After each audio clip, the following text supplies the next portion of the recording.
الحمد لله رب العالمين والصلاة والسلام على سيد الأنبياء والمرسلين وعلى آله الطيبين الطاهرين وأصحابه الأكرمين أجمعين والحمد لله رب العالمين.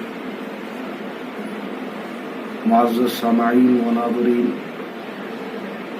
آج آپ کے سامنے جو ویڈیو لائی گئی ہے اس کا اصل مقصد یہ ہے کہ تراویح میں جو مسئلے ہوتے ہیں، جیسا کہ نیت کس طرح سے کرے اور تراویح میں کتنی رکعتیں ہوتی ہیں اور کب پڑھی جاتی ہیں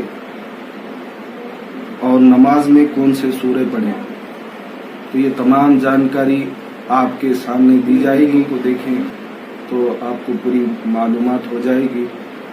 تو سب سے پہلی بات کہ تراویح کب پڑھی جاتی ہے.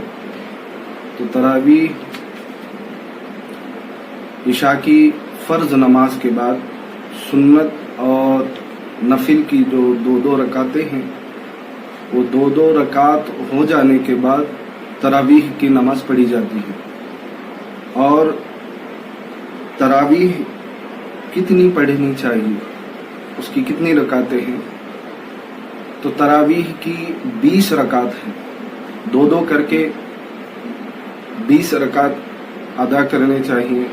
اور اس کے بعد نیت کس طرح سے کرے، تو نیت اس طرح سے کرے کہ 2 رکعت سنت مؤکدہ پڑھتا ہوں، 2 رکعت سنت مؤکدہ پڑھتا ہوں یا پڑھتی ہوں، خاص اللہ تبارک و تعالی کے واسطے منہ میرا کعبہ شریف کی طرف. اور اگر امام کے پیچھے پڑھ رہے ہیں تو اس طرح سے کہے کہ اس امام کے پیچھے خاص واسطے اللہ تعالیٰ کے منہ میرا کعبہ شریف کی طرف. اب تیسری بات جو ہے، نماز میں کون سے سورے پڑھے. جیسا کہ جماعت کے ساتھ مرد حضرات جب نماز کو ادا کرتے ہیں تو ان کو پیچھے کھڑے ہو کر خاموش رہنا چاہیے. عورتیں جب نماز پڑھتی ہیں تو بعض عورتوں کو سورے یاد ہوتی ہیں اور بعضوں کو سورے یاد نہیں ہوتی. کچھ سورے یاد ہوتے ہیں اور کچھ سورے یاد نہیں ہوتے. تو جس کسی کو اگر سورے یاد ہیں، 10 سورے مثال کے طور پر 10 سورے یاد ہیں علم نشرح سے لے کر والناس تک، تو اس کو چاہیے کہ وہ ترتیب وار ادا کرے. کس طرح سے پہلے سب سے پہلے جو ہے سورہ پڑھے، اس کے بعد لیلاف قریش کا سورہ پڑھے. یہ ہو گئی 2 رکعتیں. پھر جب دوسری 2 رکعتیں کے لیے کھڑا ہو جائے تو ارأیت الذی کا سورہ پڑھے. پھر اس کے بعد انا اعطیناک الکوثر. یہ 2 رکعتیں ہو گئی. تو اس طرح سے یہ 4 رکعتیں ہو گئی. اس کے بعد پھر جب 2 رکعتوں کے لیے کھڑے ہو جائیں تو قل یا ایھا الکافرون پہلی رکعت میں سورہ فاتحہ کے بعد، پھر دوسری رکعت میں اذا جاء نصر اللہ والفتح. اس طرح سے یہ ہو گئی 6 رکعت. اب آگے کی جو 2 رکعتیں ہیں اس میں کھڑا ہو جائے اور تبت یدا ابی لہب پہلی رکعت میں اور دوسری رکعت میں قل هو اللہ احد. اب آخر کی جو 2 رکعتیں رہ گئی، 20 رکعتوں میں سے 10 رکعت ہیں، تو ان 10 رکعتوں میں سے جو آخر کی 2 رکعت ہیں اس میں قل اعوذ برب الفلق پہلی رکعت میں پڑھے سورہ فاتحہ کے بعد. پھر اس کے بعد دوسری رکعت میں قل اعوذ برب الناس. اس طرح سے یہ ترتیب وار 10 رکعتیں ہو گئی. جس کو 10 سورے یاد ہے اس کے لیے بتلایا جا رہا ہے. تو اب اسی طرح سے یہ جو 10 رکعتیں ہیں اسی طرح سے دوسری 10 رکعتوں کو ریپیٹ کیا جائے.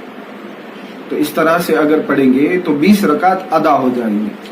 پھر اس کے بعد اب کسی کو یہ 10 سورے بھی یاد نہیں ہوتے، تو اگر 10 سورے بھی یاد نہیں ہیں، کوئی 2 سورے یاد ہیں، جس طرح سے کہ اگر علم ترا کا سورہ یاد ہے یا پھر قل هو اللہ احد کا سورہ یاد ہے تو پہلی رکعت میں علم ترا کا سورہ پڑھے اور دوسری رکعت میں قل هو اللہ احد کا سورہ پڑھے. اس طرح سے یہ پوری 20 رکعت ادا کرے. اب چوتھی بات کیا ہے کہ 2 رکعت کے بعد بیٹھے تو کیا پڑھے اور 4 رکعت کے بعد کیا پڑھے. تو 2 رکعت کے بعد بیٹھ جائیں اور اسکرین پر آپ کے ایک دعا بتلائی جائے گی، وہ دعا پڑھے تو بہتر ہے.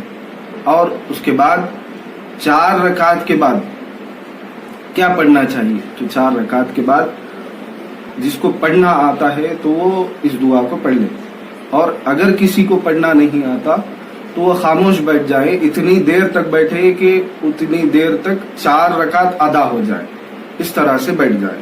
پھر اب اس کے بعد تراویح کے بعد کیا پڑھنا چاہیے. تراویح کے بعد 3 رکعت واجب الوتر پڑھنا چاہیے. اس طرح سے یہ تراویح کا پورا سلسلہ ختم ہو جائے گا. تو اب کہ آخری بات کیا ہے کہ تراویح اگر جان بوجھ کر چھوڑ رہا ہے تو وہ گنہگار ہوگا، اور اگر غلطی سے چھوٹ جائے یعنی کہ جماعت چھوٹ جائے تو اس کو فجر تک کا وقت ہے کہ تب تک وہ ادا کر لے. فجر کے بعد اگر قضا کرنا چاہے تو اس کی قضا نہیں ہے. یہ باتیں رہ گئی ہیں تو وہ کمنٹ باکس میں آ جائیں اور اس میں سوال کر لیں، انشاءاللہ اس کا جواب بھی مل جائے گا.